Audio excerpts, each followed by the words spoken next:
What's going on, guys? It's Marcel Benson, and we are here with a daily trade. All right, today we got Meta for 226, but I'll get into that in a second. The first thing I need you to do is hit the subscribe button. Okay, we are on our way to 1,000 subscribers, so I can continue giving this anti-gatekeeping information, right? This information they don't want you to know at the price of free.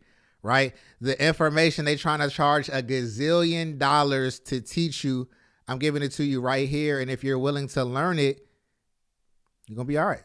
All right. So hit the subscribe button, like, comment. Let's get this video up in the algorithm. Y'all know how that goes. All right, look, we're going to jump right into it. Meta did 226, found a beautiful setup on this one. Again, 226 is, decent, right? Made more in other trades, but 226 is like a okay trade. But I was being a little bit more risk off today because, again, we got FOMC, coming up. So I want to be a little cautious of, how much you're putting at risk because the market can be, pretty weird. So, we did Meta today. I'm going to pull up the charts for you guys real quick and show you exactly how this particular play panned out. But it was a nice one, right? So Meta has gotten some, not so good news. There's some sort of SEC thing that's going on with them, or some sort of something in Congress that they have to testify with. I can't remember exactly what the article says, right? I'll probably just post the article here in the video. But anyway, that has freaked people out of Meta. Meta's actually down at let's see, it's saying what, 582 right now? Closed the market at 582. By the way, anything under 600 in Meta is a good long-term play. This is not financial advice, but if you're thinking about starting to buy the dip and get into long-term plays, Meta has been as high as like 750, 740, something like that. So you definitely want to. It wouldn't be a bad thing to start adding to your Meta positions, and we'll do a separate video about that later. But right here in the chart, we got this strong movement down. I'm looking at this on the 30-minute. Got a strong movement down, and I saw that it was severely oversold, right? Severely oversold in red territory. If you can see down here, let me see if I can pull this up a little bit. Yeah, you see this? Red territory, severely oversold. So when I saw that, and I also saw a reversal taking place, I'm like, all right, it's time, to enter.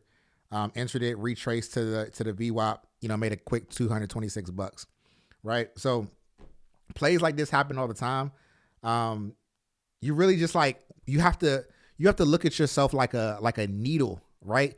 You want to get in and out of the market. You want to weave in and out of the market like a needle sewing up some article of clothing. You want to be in and out of the market, right? People get so freaked out by the direction of market. Let me stop this real quick. Yeah. People get so freaked out by the direction of the market. Like, oh, the market's going down, or oh, the market's going up. It's like, yo, when you really, really strip this down and think about this for a second, right? Some people may be like, oh, the market's kind of rigged, or there's algos trading the market, or, you never can really understand what's going on in the market. When you really slow things down, there's not like 30, 50, 100 directions that a stock can go in. A stock can literally only go in 3 directions. Up, down, or sideways. That's it. When it's going sideways after a while, right? You can see that something's consolidating.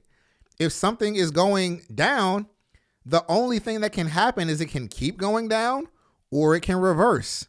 We're not looking for 1,000 different scenarios. It's like, okay, something's going down. Oh my God.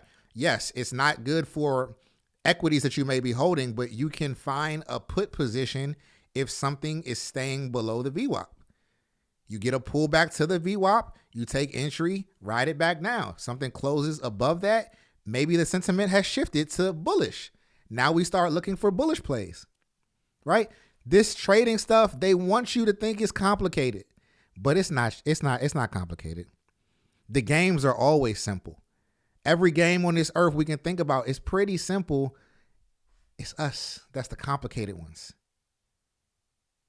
Buy low, sell high. Take entries near indicators and near key levels. Don't risk more than you're willing to lose. You do that, you'll be a profitable trader. It doesn't really get more complex than that. We start throwing all this extra stuff in there. I've even noticed that some people don't like to take the same setups every day because it gets a little boring. But I'm like, yo, you can literally take the orb strategy every single day and never learn another setup and make profit. Right? I'm ranting at this point, but you guys get it. Okay? You know, find a decent entry. It doesn't matter what market we're in. You can make money.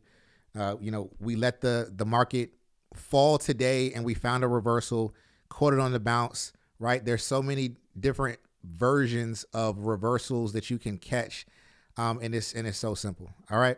I'll see you guys in the next one. I'm gonna be here again tomorrow with another banger. If you want to get with a community who's doing this every day, get with the team, the Prosperity Collective. Don't take my word for it. Go look at the reviews. Go ask somebody that's in it. Go, see what the comments say in all of my videos. All right. I love you guys. I'll see you in the next one. Peace.